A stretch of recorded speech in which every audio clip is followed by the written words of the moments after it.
Brigadir 2 Herman Saparudin, itulah gelar yang aku sandang sejak 3 tahun yang lalu. Aku merupakan anggota Polri yang bertugas di wilayah Kota Tarakan, Kalimantan Utara.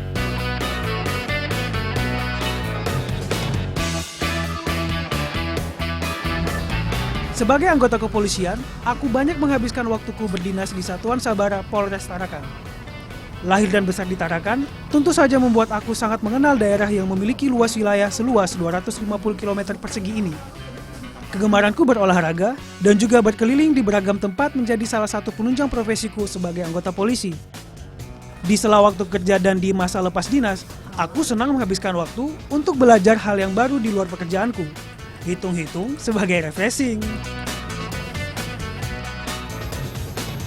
Seperti yang sedang aku lakukan bersama para nelayan dari daerah perikanan Kota Tarakan ini. Menggunakan ketinting kecil, aku bersama Pak Mase dan Pak Puyu menuju kawasan mangrove yang berada di muara Sungai Pamusian. Di sini, habitat hutan bakau masih sangat terjaga. Lihat saja, pohon bakaunya besar-besar, tumbuh subur, dan juga telah membentuk kawasan hutan mangrove yang cukup lebat. Setauku, wilayah yang sangat terpengaruh oleh pasang surut air laut ini merupakan daerah penyangga yang melindungi kawasan darat dengan laut. Jadi pantas saja tempat ini menjadi tempat para nelayan untuk berburu kepiting bakau. Nelayan pesisir Tarakan menggunakan beberapa jenis alat tangkap untuk berburu kepiting, seperti jaring dan ambau seperti ini. Ya ini Pak ya, ambaunya. Langsung cabut aja nih Pak.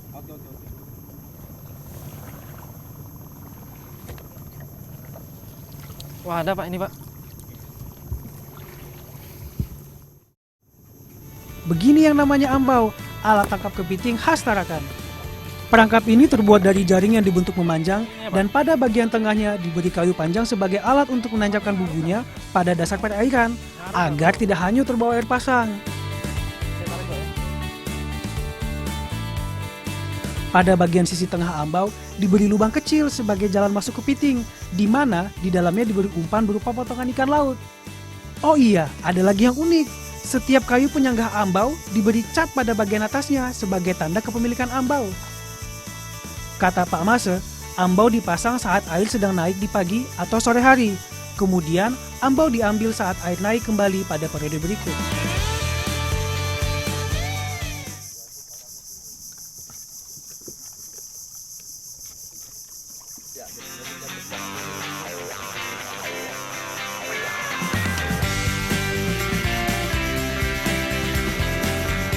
Ukuran kepiting yang kami dapat rata-rata mempunyai berat 100 hingga 200 gram per ekornya. Tapi jika sedang beruntung, Pak Mase bisa mendapatkan kepiting super berukuran 400 gram per ekornya. Syukurlah hasil mengambau kali ini cukup banyak. Kami bisa makan banyak kalau begini.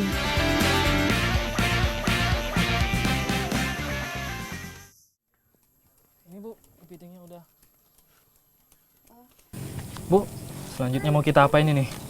Oh, banyak betul.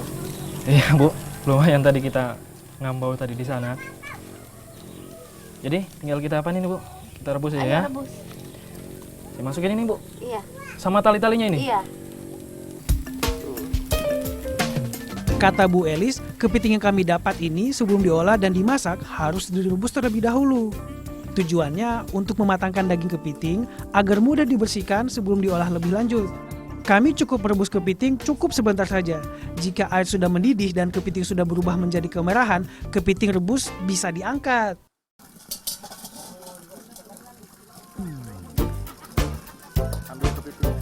Sekarang kami akan mengolah masakan yang lezat, yaitu kepiting masak kelapa. Aku sih belum kebayang seperti apa masaknya, tapi sepertinya pasti enak. Sesuai arahan Bu Elis, yang akan digunakan hanya bagian badan kepiting saja. Jadinya, capit dan kaki belakang kepiting harus dipisahkan dari badannya. Kalau soal membersihkan kepiting yang sudah matang sih, aku berani. Kalau masih hidup itu, baru jadi masalah.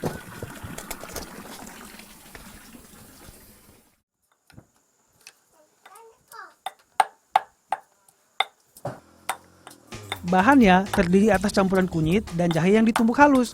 Kedua bahan ini akan membantu menghilangkan bau amis dan mengurangi rasa asin kepitingnya. Selain itu, bawang putih yang dihaluskan bersama bawang merah serta kemiri sebagai penyedap masakan. Untuk pelengkap aroma masakan, maka ditambahkan lengkuas serta serai yang cukup dimemarkan saja.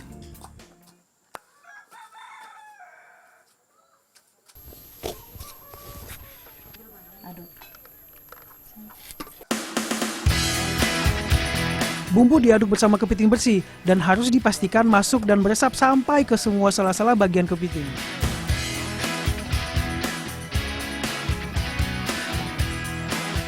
Ternyata kepitingnya juga dimasak dengan berbagai macam daun hijau. Jadi setelah kepiting selesai dibumbui, kita tinggal membalutnya dengan daun-daunnya. Yang digunakan adalah daun singkong, daun mengkudu, daun kopi, hingga daun melinjo. Pokoknya, kata Bruce Lee, semua yang hijau-hijau bisa dijadikan pembungkus kepiting berbumbu ini. Jadi masakan kita ini komplit, ada lauknya, ada juga pauknya. Ya Bu, sudah Bu. Ya, ini di belakang ya, suruh masak ada ya, ibu masak. Saya bawa Bu ya. Ya, masak sana ya.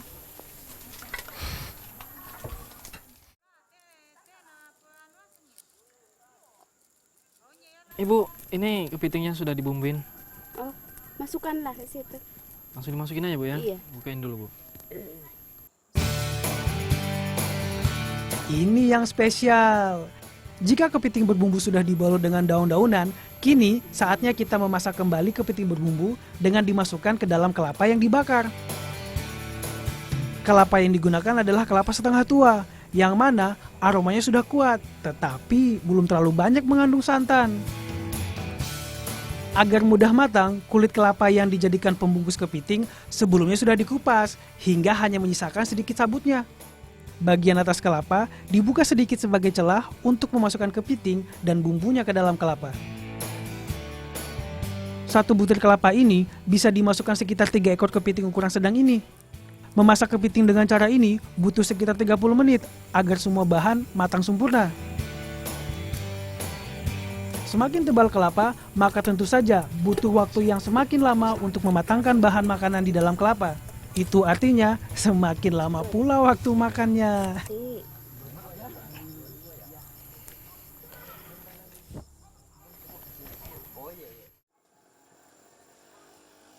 Kembar.